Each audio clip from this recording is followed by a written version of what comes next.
Hi, I'm Angel with Shannon Fabrics and FleeceFun.com. Today I'm going to show you how to make this cute towel wrap.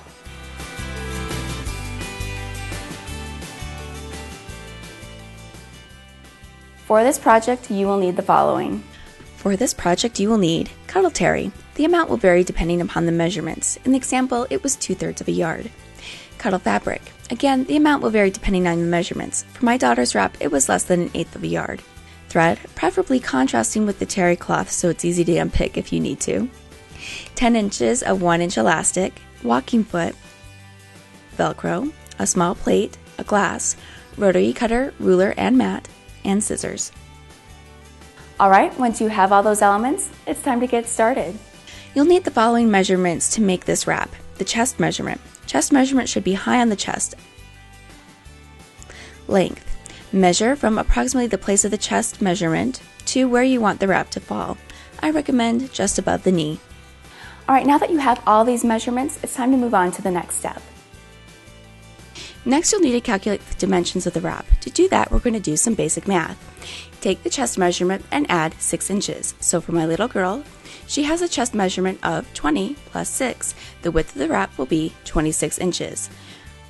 For the length, it will be the length plus 1.5 inches. So again, my little girl had a length of 18.5 plus 1.5, which is 20. So the final dimensions for my terry cloth will be 26 inches by 20 inches. So using the dimensions above, we'll need to calculate the total length, which is 2 lengths, and width, which is 2 widths, to equal the amount of cuddle. For my daughter's towel, that's 26 plus 26 plus 20 plus 20 equals 92. I need a 2-inch strip that is 92 inches plus 3 for overlap. Since cuddle is typically 58 inches wide, 60 minus the selvage, I know that I will need to cut at least 2-inch strips and join them together to be 116 inches long. Perfect for covering the towel, and less than 1/8 of a yard. Alright, now that you have all those measurements, it's time to start cutting out the cloth. One step that is extremely important before you begin is you need to wash and dry your terry cloth. It will shrink in the wash, and it's very important that you do that, especially since cuddle fabric does not shrink, and that's what we're binding it with. So if you bind something that doesn't shrink with something that does shrink before you've actually shrunk it in the wash, it can have disastrous results, and I don't want you to have that. So please be sure to wash and dry your terry cloth before you begin your project. I normally just throw it in the wash. I don't even finish the ends. If you're worried about it unraveling too much in your washer, just zigzag stitch along the ends to kind of minimize fraying, but you need to wash and dry it before you begin. Cut the terry to the dimensions you calculated. To give the wrap a little styling, we're going to make the corners curved. Place a small plate on the bottom corners of the wrap and cut out the corners to make the curve. Repeat on the top using the glass for a smaller curve, then set aside. Now, cut the 2-inch lengths of cuddle terry that you calculated.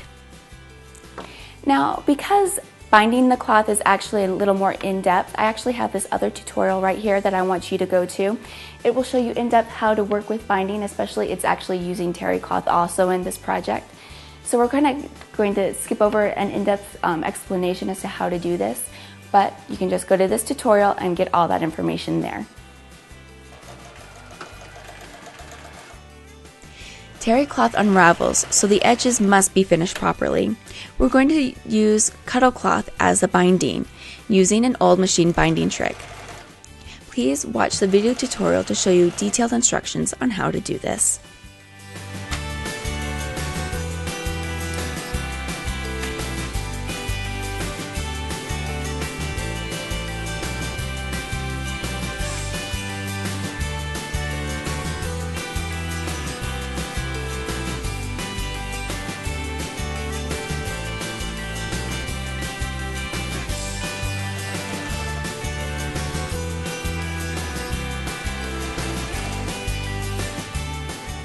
Alright, now that your terry cloth is bound, it's time to move on to the next step.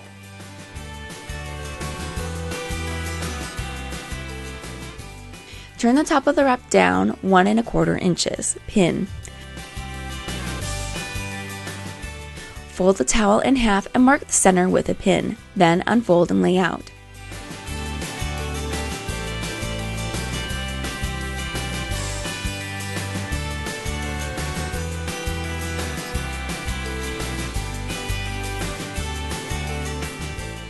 Take your length of elastic and center it under the center pin. Measure 2 inches out from the elastic on each side and mark with a pin. This will be the casing for the elastic.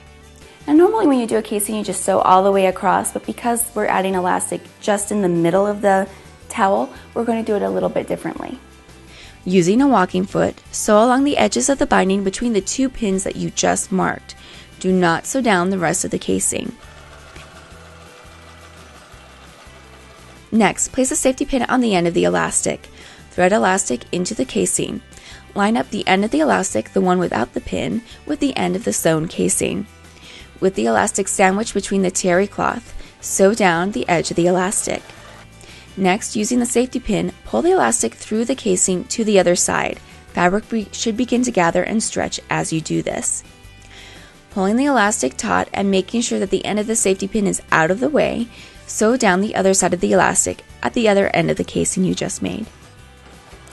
Now you can finish sewing down the casing on either side of the elastic. All right, looking good. Keep going. Cut 3 to 5 inches of Velcro for a girl. You will need it to determine the length that you want.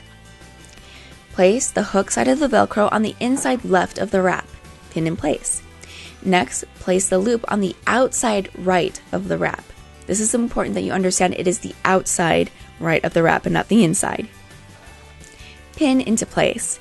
Sew down, trim your threads, and you're finished.